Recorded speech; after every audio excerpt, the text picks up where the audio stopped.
Hello, listeners! Happy 50th episode! In celebration of 50 episodes, we've put together our biggest, longest episode yet. This episode will be in 2 parts. We'll post them one after the other at our usual scheduled times. Thank you so much for waiting for this. This community is the best. This episode has been requested several times, but it's also one of my special interests, something I've been fascinated by since I was quite young.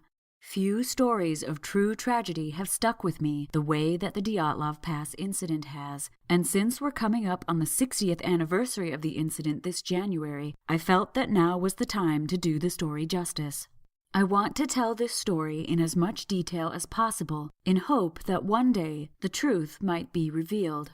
However, please remember that these are people who left families behind. Families who may be upset by the fact that the remains of their loved ones are exposed in images circulating on the internet and sometimes exploited for cheap thrills in television documentaries and in the press. To us, the story of these hikers is interesting, but to their families, the mystery is a constant reminder of someone they have lost. Please keep that loss in mind. That said, in an effort to discern the facts, this episode does contain discussions of the death of young adults and the autopsies that followed. If that isn't something you want to hear about, this may be a good episode to skip. Another note, much of the information on this topic has been repeated and also misconstrued over the years. I've done my best in trying to present the facts as I can discern them from reputable sources, but some of the information may still be incorrect. I can't read or speak Russian, nor do I have access to primary sources. I've done the best that I can with what I could find. Without further ado, let's discuss the mysterious deaths of 9 hikers on the desolate frozen slopes of the Ural Mountains. This tragedy is known as the Dyatlov Pass incident, and while there are many theories, the mystery has yet to be solved.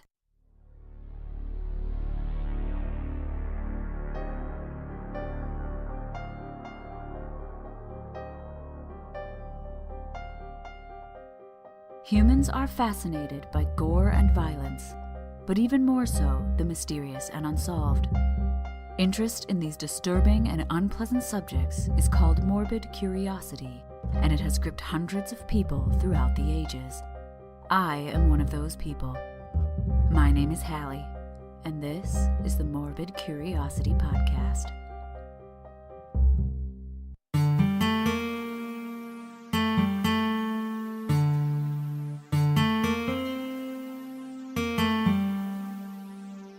In 1959, the world was in the midst of the Cold War. Stalin had died, and after a power struggle, Nikita Khrushchev had emerged as the leader of the Soviet Union, or USSR. Khrushchev had taken office with goals to remove the cultural suppression that had been so omnipresent during the Stalin years. His reforms resulted in a rise in the arts, sciences, and athletics. There was a new sense of promise and opportunity, and a need to show the world that Russia was flourishing. Despite this, the economy was failing. Resources were limited for people who weren't military or involved in the sciences.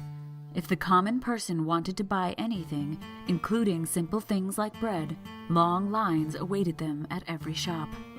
Certain cities, mostly those that housed Soviet research facilities or weapons depots, were closed to the public, and the people living in them needed permission to leave, while those wanting to get in, foreigners especially, were often denied entry.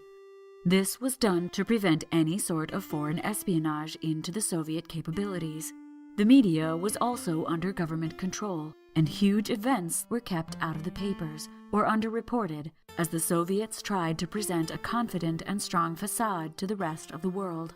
However, during this time, education was well funded, especially in the sciences. One institution that was well supported was in the city of Sverdlovsk, now called Yekaterinburg, and this was the Ural Polytechnic Institute. UPI was a center of education for Russia's up-and-coming engineers and geologists. Sport was an encouraged activity, and the Ural Polytechnic Institute had its own explorers club, which promoted and planned hiking expeditions. During World War II, Sverdlovsk was the main military production center for the Soviet Union and contained many armament factories and heavy machinery plants. With Khrushchev and the Thaw, as it was called, hiking became quite popular because Russia was opening up and people could finally travel around the country. One of the UPI students who played a large part in the Explorers Club was Igor Dyatlov. Aside from his studies in the area of radio engineering, Dyatlov was a skilled outdoorsman and avid hiker. He was famous at the school for his technical knowledge and his easy command of any situation. He had completed 9 other expeditions and was in peak physical condition. He also liked to test his abilities, sometimes taking unnecessary risks, but always learning from his mistakes. Through their hikes, Dyatlov and many of the other students had gained Grade 2 certification, meaning they had done many hikes in various types of terrain. The next step was to complete a Grade 3 expedition, the highest difficulty expedition in the USSR, and gain the title Master of Sport. With this certification, they could teach others how to explore and enjoy the wilderness safely. But earning this honor was difficult. A Grade 3 hike had to cover 186 miles, a third of which had to be challenging terrain. To this end, Dyatlov and several of his fellow students and friends put together a route that would satisfy the requirements for a Grade 3 expedition. They planned a route that traversed through a remote area of the northern Ural Mountains to the summit of Otorten, a large mountain whose name is often said to mean "don't go there" in the language of the native people who live in the area, the Mansi. Dyatlov's fellow students later said that the name of the mountain was one of the reasons Dyatlov wanted to conquer it. The mountain was rumored to be sacred to the Mansi, and Dyatlov knew they might come across some of the natives on their journey, but no hostility was expected, as the Mansi were friendly by reputation. The northern Ural Mountains are made up of a series of parallel ridges, around 3,300 to 3,900 feet, or 1,000 to 1,200 meters high. Intense weathering has created a vast land of eroded stone, which looks as if it's been chipped away and the debris left on the slopes. The desolation looks beautiful, but also incredibly sharp and dangerous.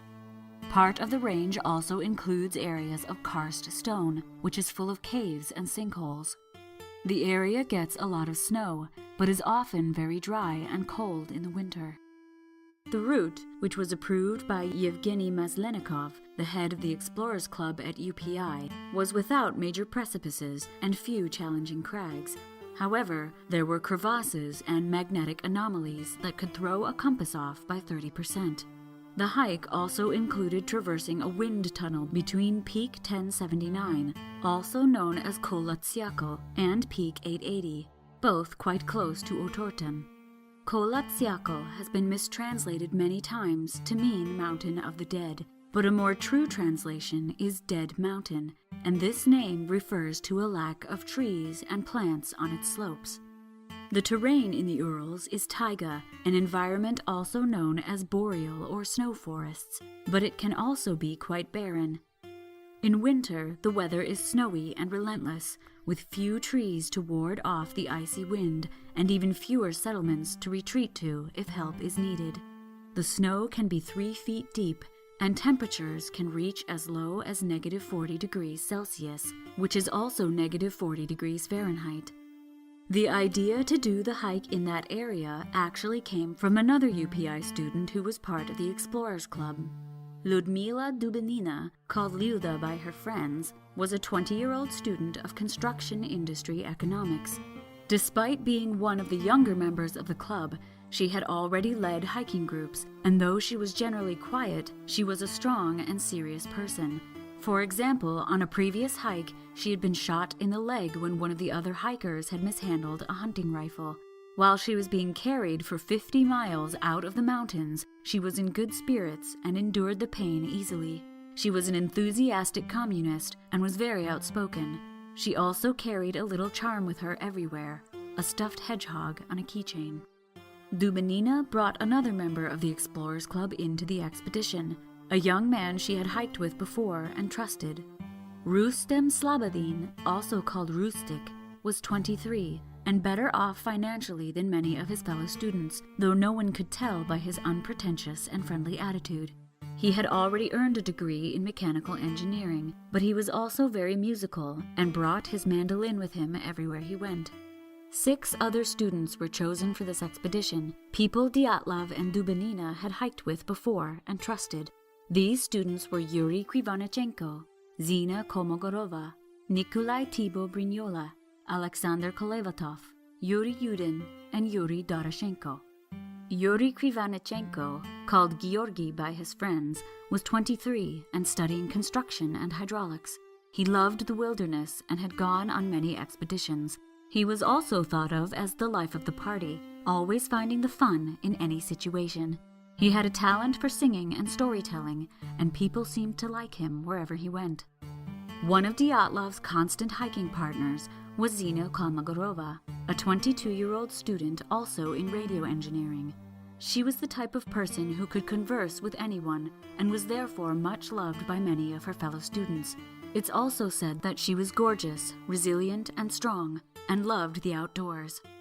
Nikolai Brignola, often referred to as Thibaut by researchers and Kolya by his friends, was 23 and was gifted with a strong sense of humor, which he used often to diffuse the fact that his father, a French communist, had been imprisoned by Stalin. He was also inventive and a good student. He had already earned his degree in industrial civil construction. The tallest member of the group was Alexander Kolevatov, who was a student of nuclear physics. Never seen without his antique tobacco pipe, Kolevatov was one of the few people who had moved away from the big city and into the provinces. Having previously held a job in Moscow at the secret institute of the Ministry of Medium Machines, this 24-year-old was very tidy, intelligent, and methodical. He was also a very private person, but was always there whenever he was needed. One of the most surprising members of the group was Yuri Yudin, who was overcoming a lifetime of health problems through hiking. He said that the wilderness and the hikes reinvigorated him, helping him deal with his rheumatism, sciatica, and heart problems. Despite these illnesses, Yudin was always smiling, uncomplaining, and kind. He was a geology student and hoped to gather samples along the journey. Yuri Doroshenko was said to be fearless despite his quiet demeanor. He had once chased off a bear during a camping trip with nothing but a geologist's hammer. He was a student of radio engineering with Kolmogorova and Dyatlov. He was also quite tall and often wore glasses. Doroshenko came from a poor family and had rather inadequate equipment, but he never let that stop him. This group of UPI students worked well together, and each member had experience hiking in rough terrain. There was little tension between them, even though Kolmogorova had dated Doroshenko in the past. In this group, everyone was equal, women and men, students and graduates. They were a well-oiled machine that worked well together, but also knew how to have fun. It sounds like a group any college student would love to go camping with. Dubinina kept a diary and encouraged everyone to keep personal diaries during the journey as well. The group also carried an expedition journal, which was updated every day. This way, they could document their progress for their certification.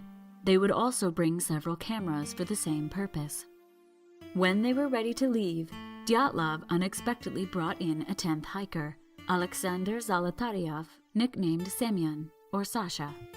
At 37, Zolotaryov was a veteran of World War II and shared with the group that he had won medals for his service.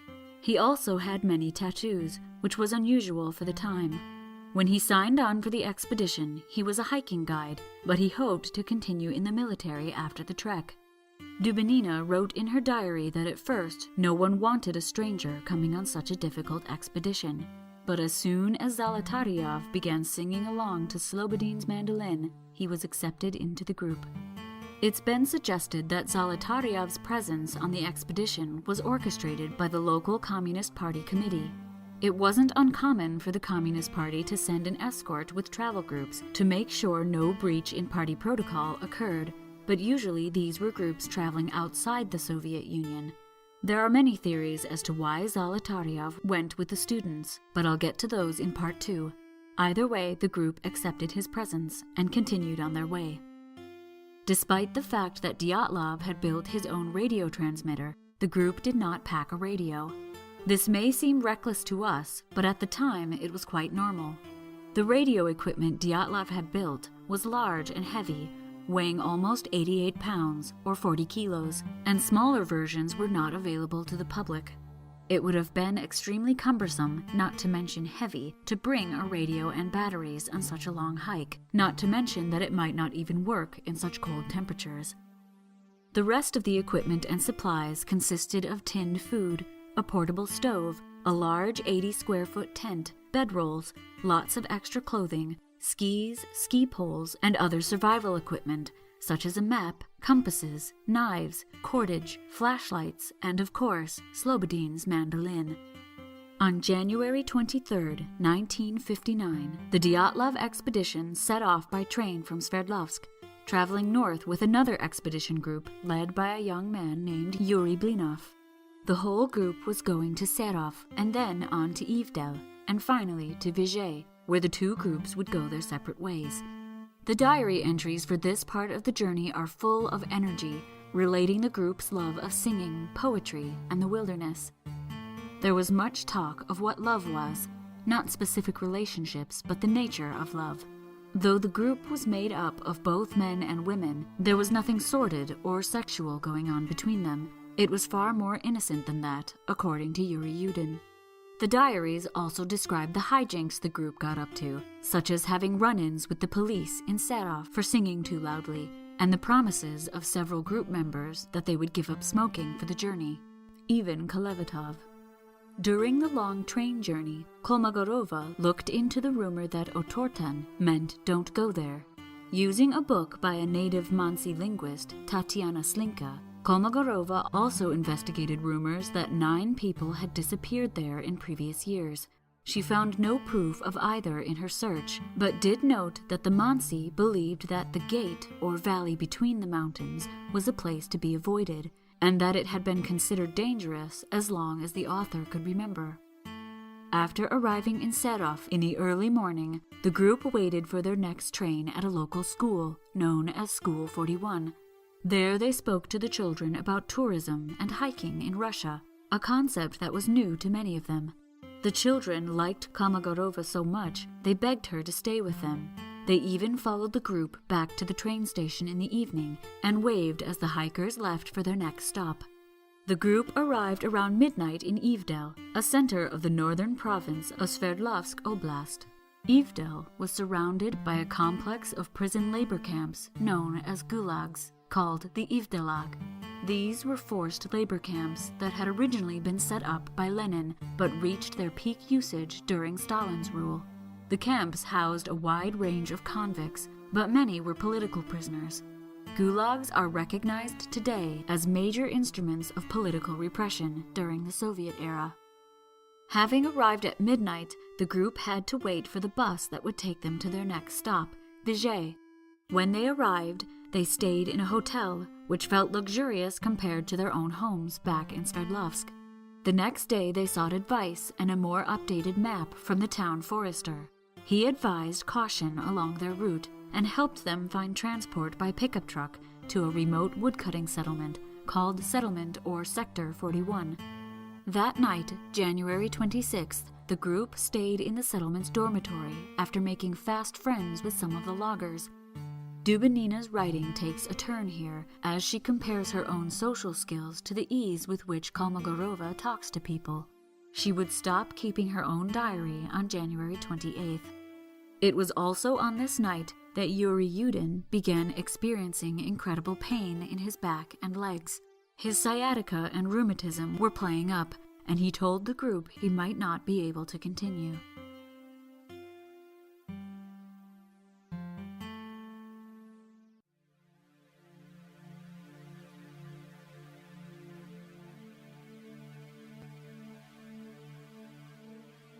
The next day, the group got directions to an abandoned mining camp called Second Severnye.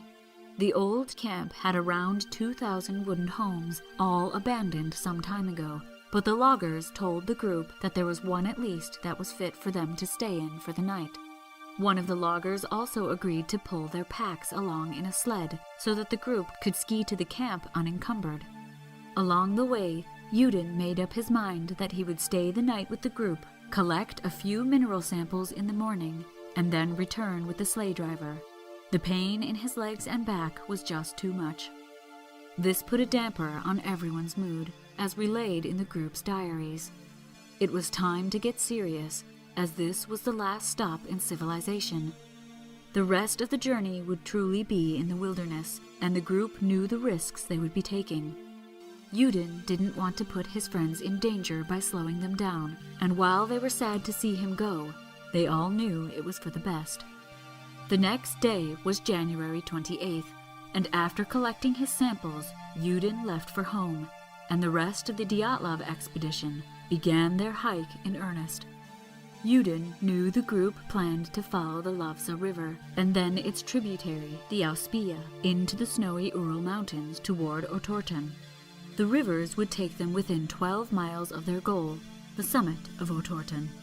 They would then take the same route back, and if all went as planned, they would be back in Vigée around February 12th. Yudin watched his friends shoulder their heavy packs and ski away. That was the last anyone ever saw of the Dyatlov expedition group. Their diaries, however, tell the story of an arduous hike on skis through deep snow, camping in a snug tent, and more singing and music on the mandolin. The group traveled along their planned route up the Lavza River, unable to walk on the river itself as the ice wasn't thick enough. The snow was heavy and wet, and the tent at night was heated well without the use of their portable stove. Kolmogorova wrote that Dyatlov was easily irritated, which was likely due to nicotine withdrawal. Several small arguments were noted, mostly over daily chores that needed to be done. None of the arguments were serious, however, and the group continued on their difficult but merry way. On January 29th, Thibault wrote that the group had broken off from the Lavza River to follow the Auspia and were using a fresh Mansi trail, which made the going a lot easier. It was around -13 degrees Celsius or 9 degrees Fahrenheit, and the wind had died down. On the 30th, someone wrote in the expedition journal that ice dams on the river were slowing the group down. They planned to build a la base, or raised supply storage, the next day where they would store all the things that weren't necessary for their summit push. This would make their loads lighter and ensure that food and supplies were left for the return journey. The group also recorded that there were many Mansi markings along the trail they followed. These markings were placed on trees and were not well known by people outside of the Mansi culture, but thanks to Kolmogorova's book, the group understood that these markings described hunting information, such as how many hunters were in the area, how many animals they'd killed, and where nearby Mansi camps were. After leaving the banks of the Auspia, the planned route was to traverse the northern slopes of Kolatsiakl, then move along the ridge of Poyasovi, another mountain, to Otorten, then return by the same route, a 180-kilometer hike. It was estimated to take around 3 days. On the evening of January 31st, the group spent time putting together a spoof newspaper to document their experiences with humor. It was called the Evening Otorten and had headlines such as, "Can 9 hikers get by with 1 stove and a blanket?" There were also several articles that consisted of a single humorous sentence. These mention Yeti sightings, a report on a race between Doroshenko and Kolmogorova to put the stove together, and to poke fun at a sledge that Kalevatov apparently invented, but was rubbish. Dyatlov wrote in his diary that the wind had picked up and was blowing snow out of the trees so that it seemed as if it were snowing. He also mentioned that the wind came in short but hard, warm bursts, as if from a plane engine. The group was still following a fresh Mansi ski track and thought they had seen a Mansi overnight shelter the night before. However, the trail was often lost due to snow drifting, so the hike was moving slower than expected. Dyatlov also stated that the stove wasn't necessary because the tent was warm without it. He wrote that outside the tent the wind was howling, but inside the group were cozy and warm. This is the last diary entry written by anyone in the expedition.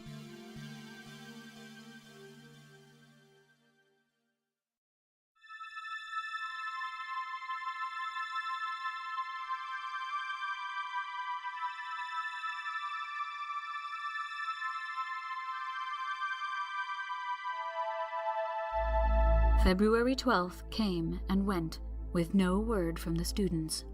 Yudin, who had made it back home to Sverdlovsk safely, guessed that the expedition was moving slower due to the extra weight they were carrying, the supplies that had been his part of the load. Around February 17th, parents began to worry. Many of them called the Ural Polytechnic Institute's Explorers Club and the local Communist Party office, asking for information, but neither had anything to offer.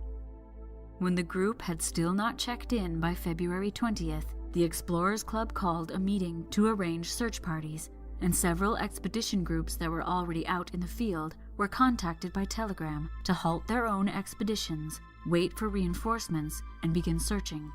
The group, led by Yuri Blinov, who had traveled with the Dyatlov expedition all the way to Vizhay, was one of these groups. Boris Slapsov, another UPI student, headed one of the teams.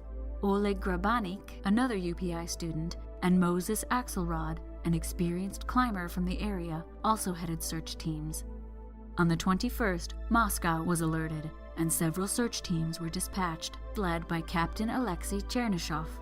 A group of local Mansi people were also asked to help.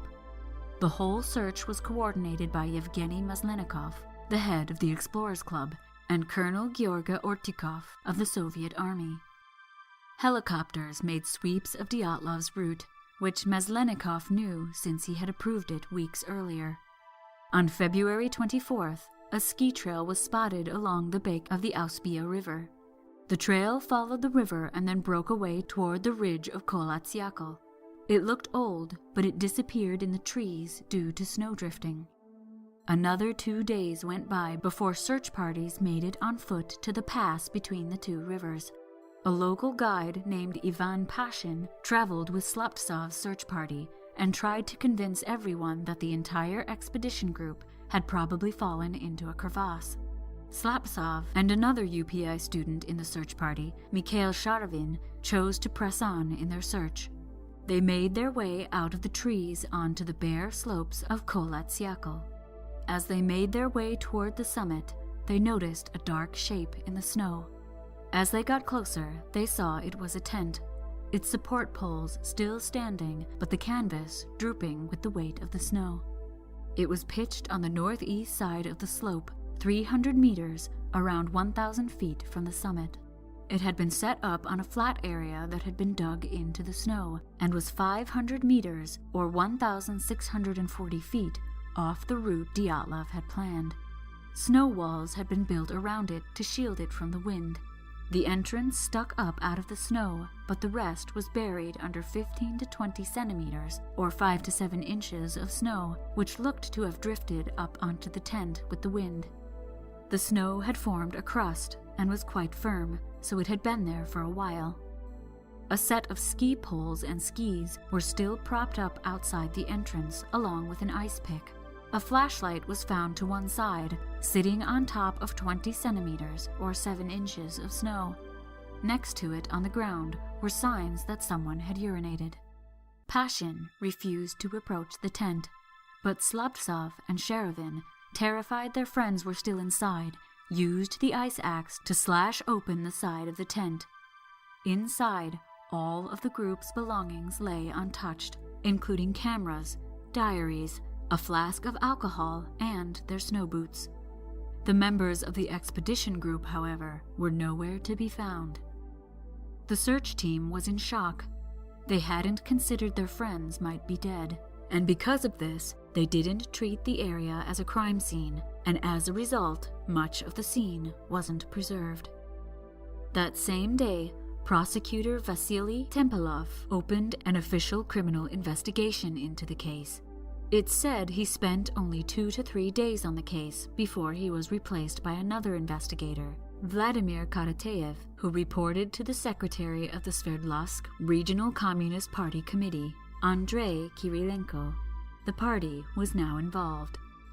The next day, February 27th, Maslenikov arrived at the site of the camp. The weather was calm and cold. The ground on the slope was slippery. Despite this, Maslenikov inspected the tent with meticulous care, noting that the tent was still held up by its poles, that the side of the tent that was toward the wind was ripped apart and torn, that upturned skis had been used to form a flat floor under the ground sheet of the tent, and that the stove used to heat the tent was next to the entrance, still packed in its case.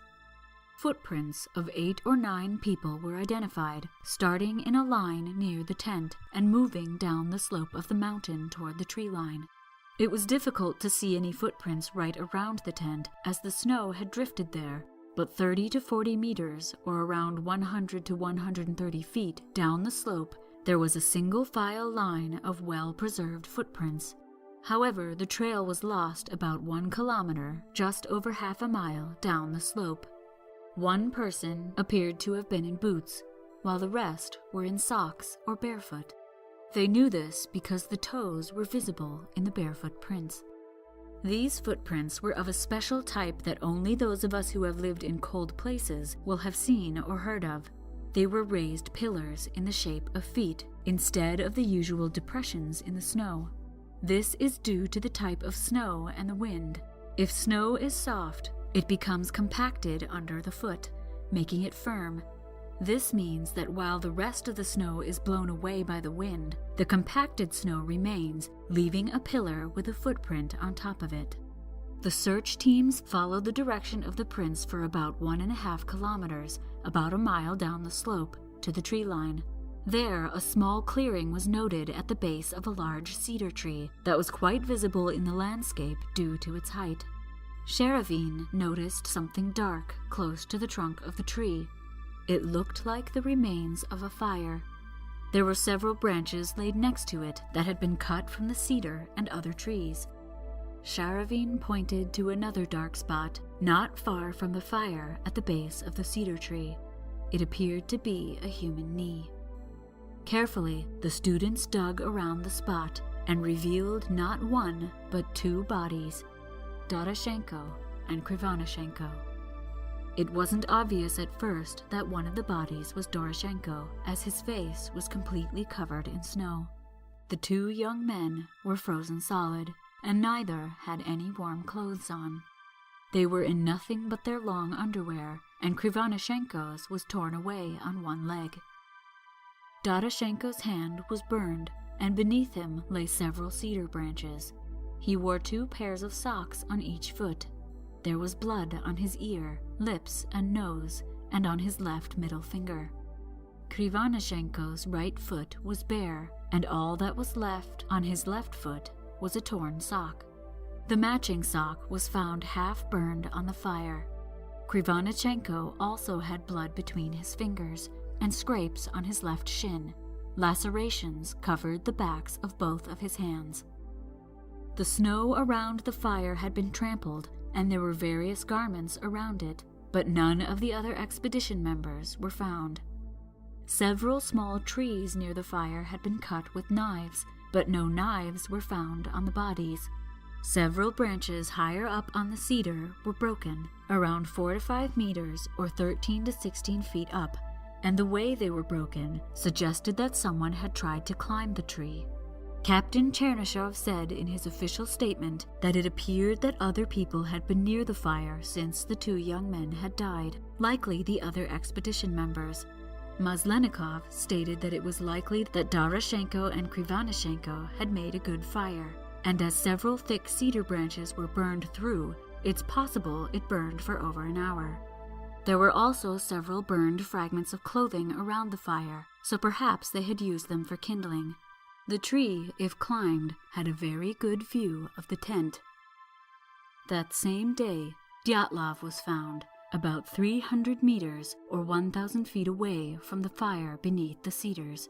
He was found by a search group led by Stepan Kudikov, a Mansi shaman who volunteered to help. Dyatlov was lying on his back, his head in the direction of the tent, which was about 1,100 meters or 3/4 of a mile away. He wore no hat, no shoes, or gloves, but was dressed more warmly than Doroshenko and Krivonishenko. In fact, he was wearing a vest that was later identified as Krivonishenko's and a shirt that had belonged to Doroshenko. His arm leaned on a small birch sapling as if he was resting, and his left hand was near his face, as if shielding himself from the wind. He wore a watch, which had stopped at 5:31.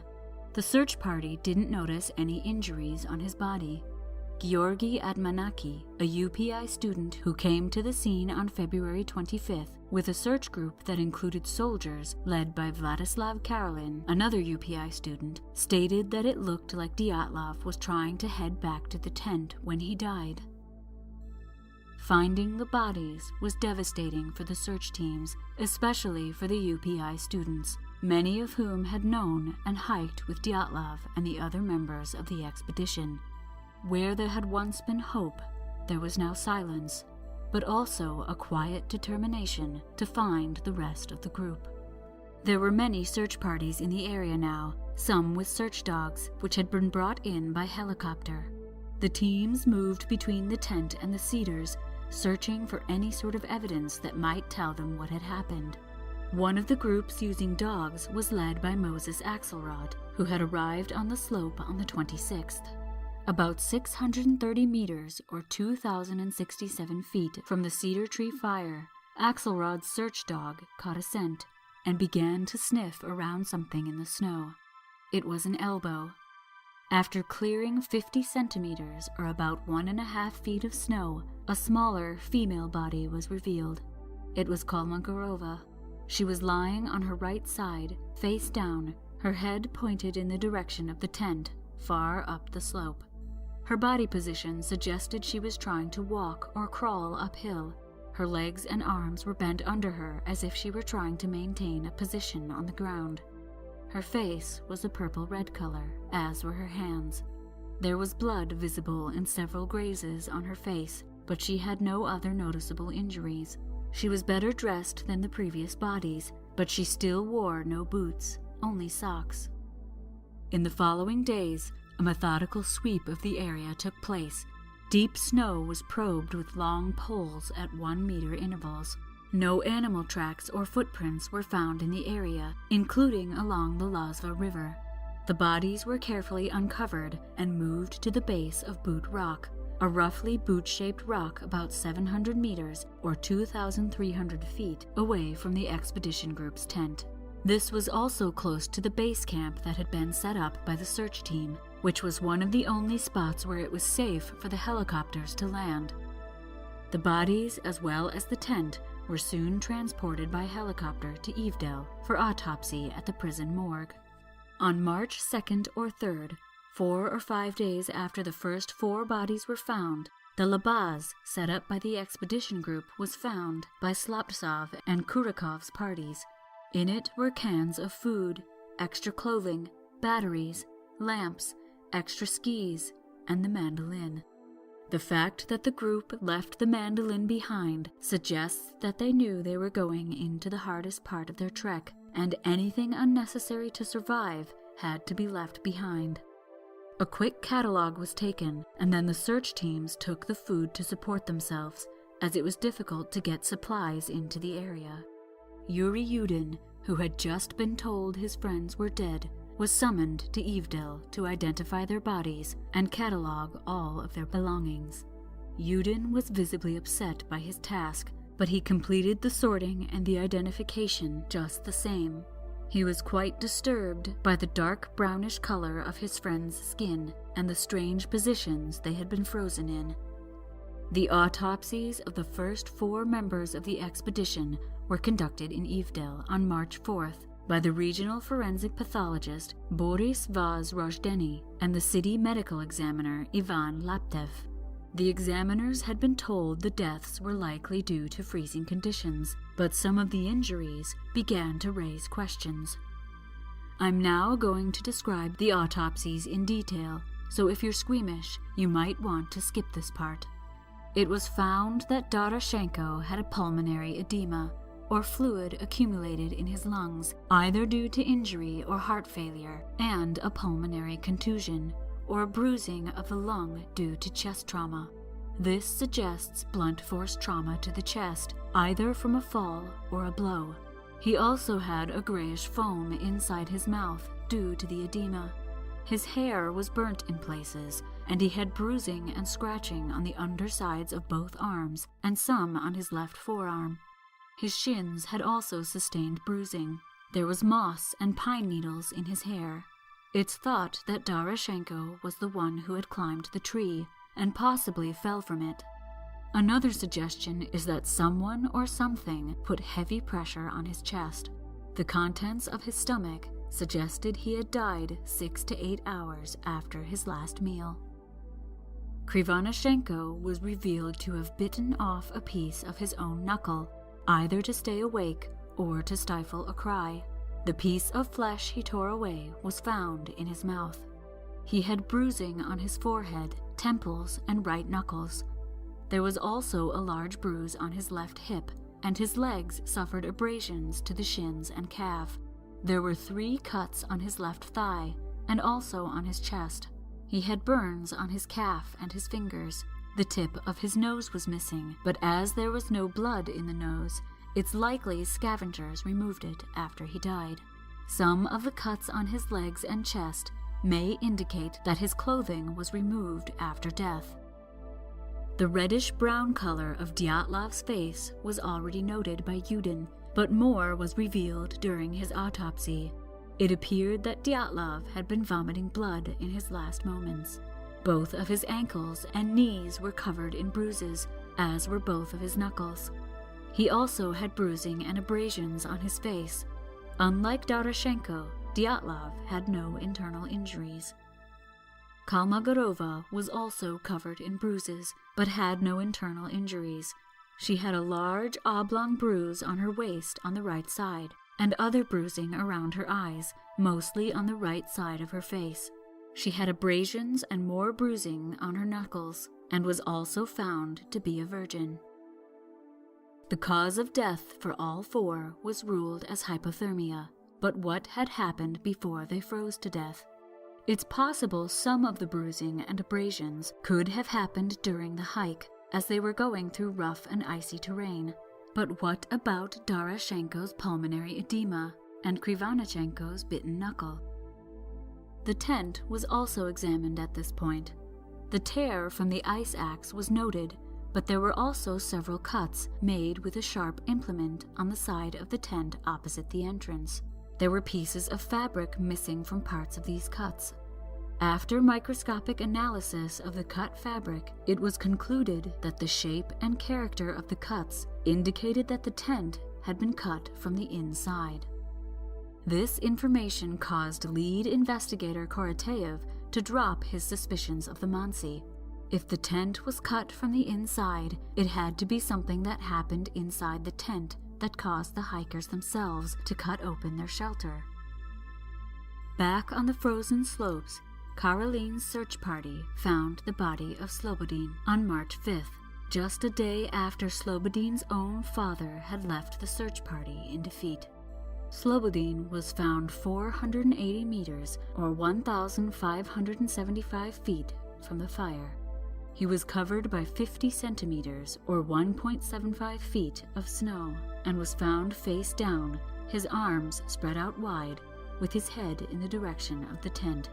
He was better dressed than Doroshenko and Krivonishenko had been, but wore only one valenki, a felt boot liner, on his right foot, and a sock on his left. His face appeared calm, but there was bruising around his right eye, and his lips were swollen. Under his body was a layer of ice, 7 centimeters deep, indicating he was alive for some time after he went down. His watch had stopped at 8:45. On March 8th, Slobodin was autopsied by Vozrozhdeny alone. The bruising around his right eye was revealed to be massive skull trauma.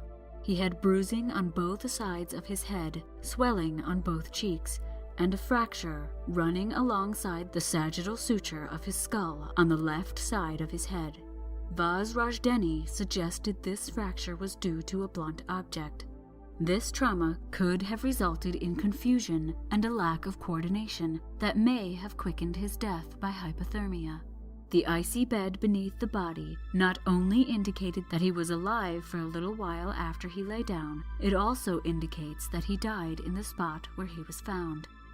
With the autopsies of the 5 expedition members completed, the remains were set to be buried as soon as possible. The local Communist Party discouraged the students' families from burials in Sverdlovsk, as they wanted to avoid as much attention as possible. But the parents refused point blank to have their children buried far from home. The party finally relented, but felt to lessen the attention, the students' funerals must be spread out over 2 days instead of one large funeral. This was done, but it didn't prevent crowds from clogging the streets as the caskets were brought in procession to the cemeteries. The open caskets were displayed in the foyer of the 10th student dormitory at UPI before the procession. Many people who viewed them noted the brownish-red color of the skin and the abrasions on their faces. Doroshenko, Kolmogorova, and Krivanechenko were buried in Mihayevsko Cemetery on March 9th. Dyatlov and Slobodin were buried in the same cemetery the next day.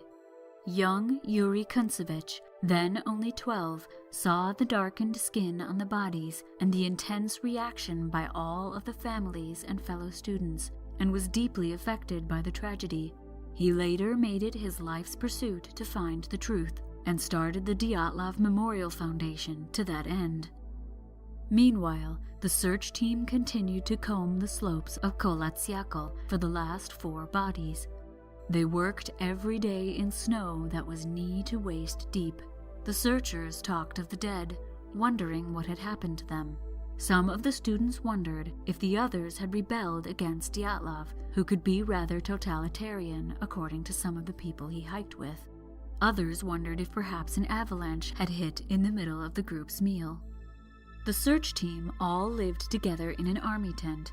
There were students, experienced hikers, Mansi people, and some of the students noted 6 people in black padded jackets with pistols who were assumed to be KGB agents, and another 9 people in white jackets who were army personnel. The KGB were the main security and intelligence agency for the Soviet Union from 1954 to 1991. Its main purpose was foreign intelligence, counterintelligence, guarding the USSR borders, and guarding the leaders of the Soviet government.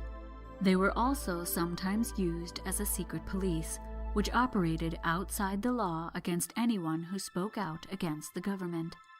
Their presence at the scene of the Dyatlov incident was not questioned by the other search teams, mostly because at the time the KGB were omnipresent in most matters, and to question them was to question the government.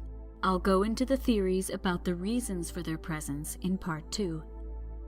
Karateyev, who had let the Mansi suspects go and was beginning to ignore his instructions and look into other theories, such as hurricanes, was fired.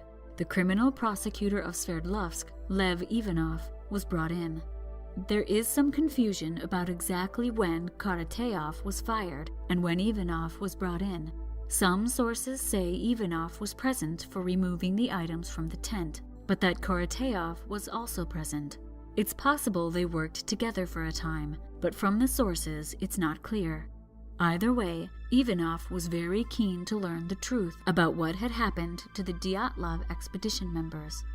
To try and speed up the search, the army tried to use metal detectors, but the snow was too thick for them to work properly. The cost of supporting the search grew, and ideas were put forth to find better ways to locate the bodies, but none of these came to anything. Members of the search teams were switched out to give people a rest, and the month of March passed without discovering anything further. As the search went on, the search team witnessed strange phenomena in the skies over the mountains, with one incident being recorded on March 31st. Round, spherical lights were visible in the sky in the early morning, and they moved with what seemed like purpose. One of the other UPI expedition groups, who then became search team members, had seen something similar on February 7th. Georgy Atmanaki said he got out of his sleeping bag to look at it that night, in just his socks and pajamas. He said that at the center of the sphere was a star. It moved in a northeast to southwesterly direction and left a white tracer like a comet in the sky. The stars separated from the light and began to fall, and Atmanaki thought that when it hit the ground it would explode, but after a moment it was gone. The lights were also seen in Evdel, and some residents reported feeling some type of shockwave at the same time. The lights were also seen in Sarov and several other towns. These reports made it all the way back to Sverdlovsk, where students, parents, and the public began to suspect the lights had something to do with the deaths of the hikers. Even Ivanov thought they must be related, but upon mentioning this, he was called back to Moscow, and when he returned to the scene, he didn't mention it again, and his passion for the search seemed to have faded. It wasn't until May that the snow on Kholat Syakhl began to melt, assisting in the search for the rest of the expedition group. On May 5th, the Mansi shaman Kurakov and his dog found a trail of branches leading away from the fire under the cedar tree. They followed it for 50 meters, or 164 feet, and found several articles of clothing. This area had been searched earlier, but the snow had hidden these artifacts. A knife sheath was also found, but no knife. 75 meters, or 246 feet from the cedar, what was thought to be a snow den was uncovered in a ravine. The spot was protected from the wind, and it's thought the surviving members of the expedition had tried to build a shelter and survive in this spot, perhaps waiting while Dyatlov, Kolmogorova, and Slobodin went back to the tent for supplies. Cedar branches were laid out as if creating a barrier layer away from the cold ground, something for a person to lay on. On top of these branches were several torn pieces of clothing. 20 meters, or 65 feet down from the den, a probe came up from the snow with a piece of flesh attached to it. Kurikov and the search team began to dig and eventually uncovered the body of Dubinina. They also found that the ravine was quickly becoming a free-flowing stream as the snow melted. Dubinina was lying on a natural ledge in the stream, on her knees with her chest and face pressed to the stone of the ravine.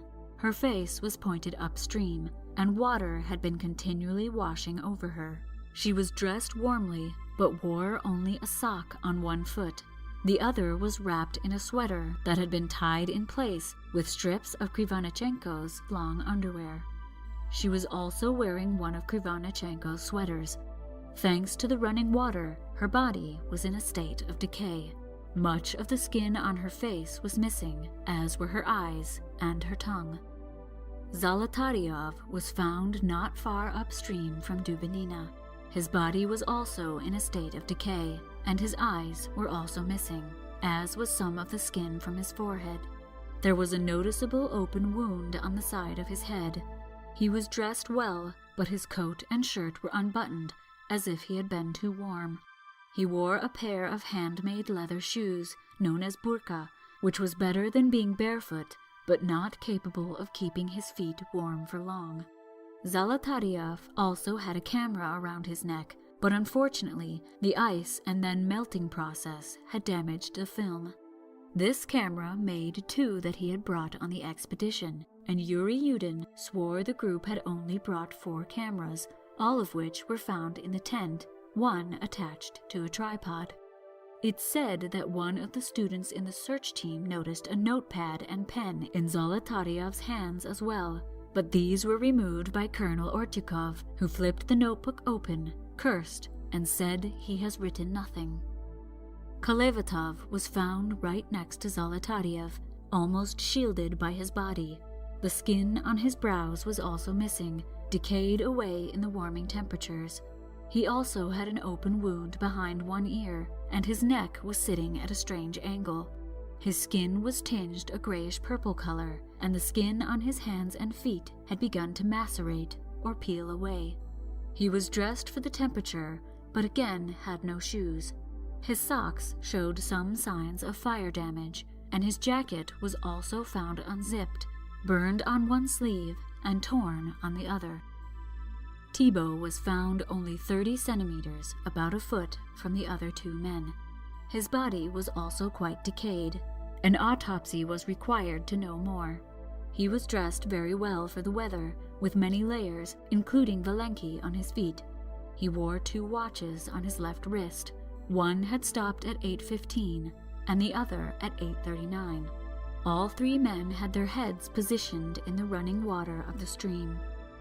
At first, it was difficult to make out who the bodies belonged to due to decay, but Colonel Ortyukov seemed to know who was who. The bodies were carefully removed from the stream and wrapped in tarpaulins for transport back to civilization and autopsy. The helicopter pilots were at first very hesitant about taking the bodies, saying it was outside their official duties. Only after the bodies were further wrapped up did the pilots agree to take them. Many of the UPI students in the search team felt this last part of the investigation was rushed, as if the officials were no longer interested in the case. The enthusiasm seemed to have evaporated. The autopsies for the last 4 members of the Dyatlov expedition raised far more questions than they answered, and continue to do so to this day.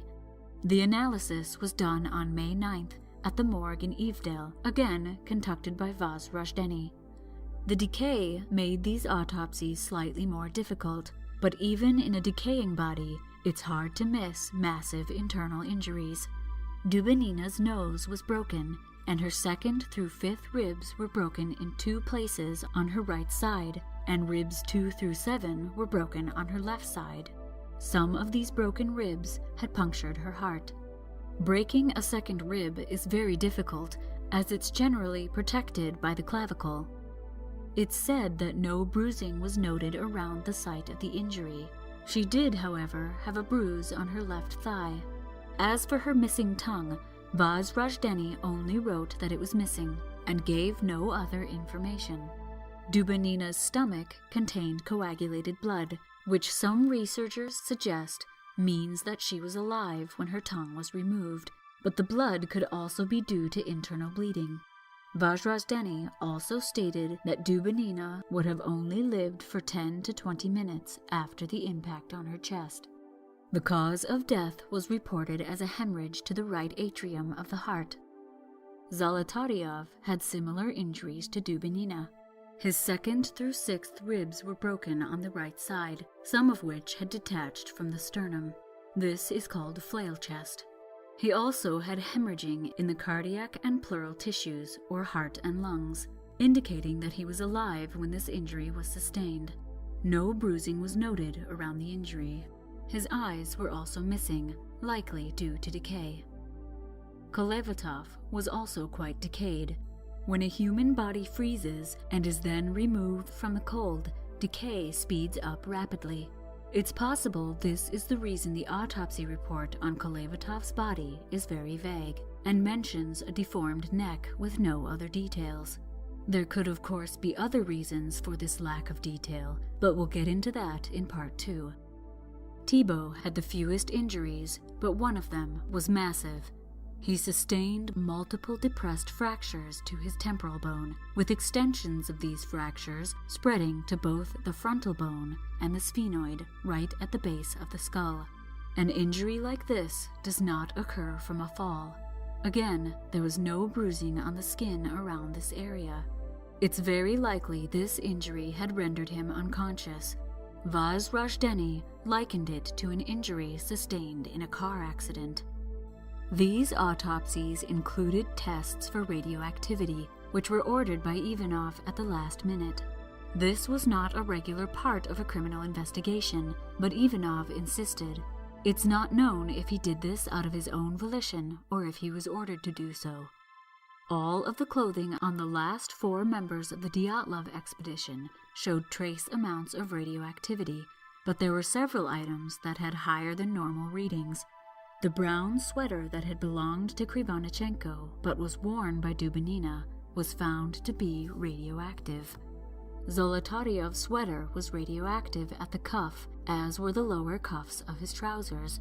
When these items were rinsed with water, the radiation was reduced, so it's likely that these items had been much more radioactive before the stream in the ravine had thawed and washed over the hikers.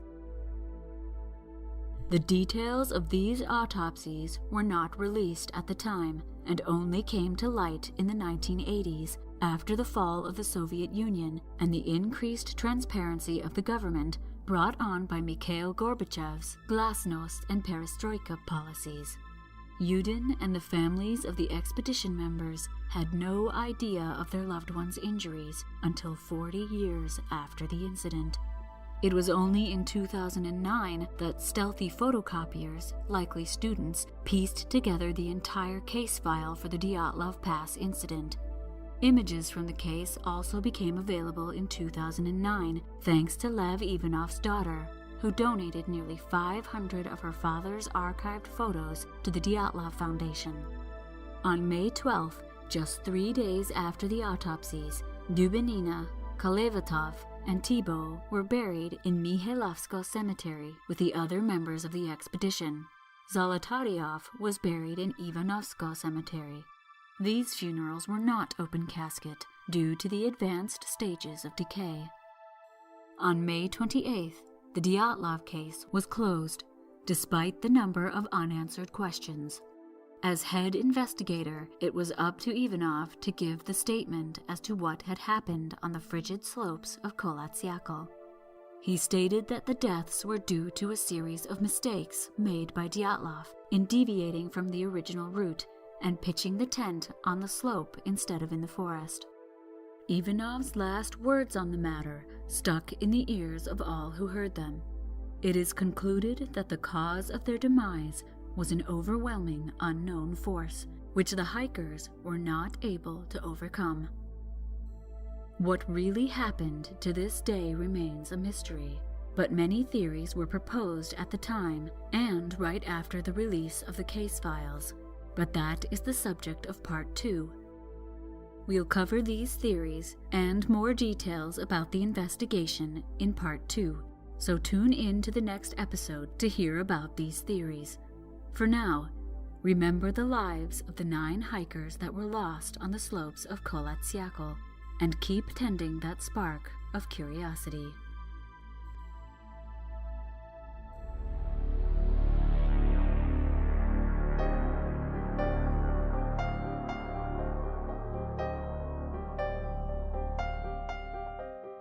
The Morbid Curiosity podcast was produced by H. Lloyd. If you'd like to get in touch or suggest a morbid topic for me to talk about, you can tweet the show @MorbidPodcast or find us on Facebook and Instagram @Morbid Curiosity Podcast.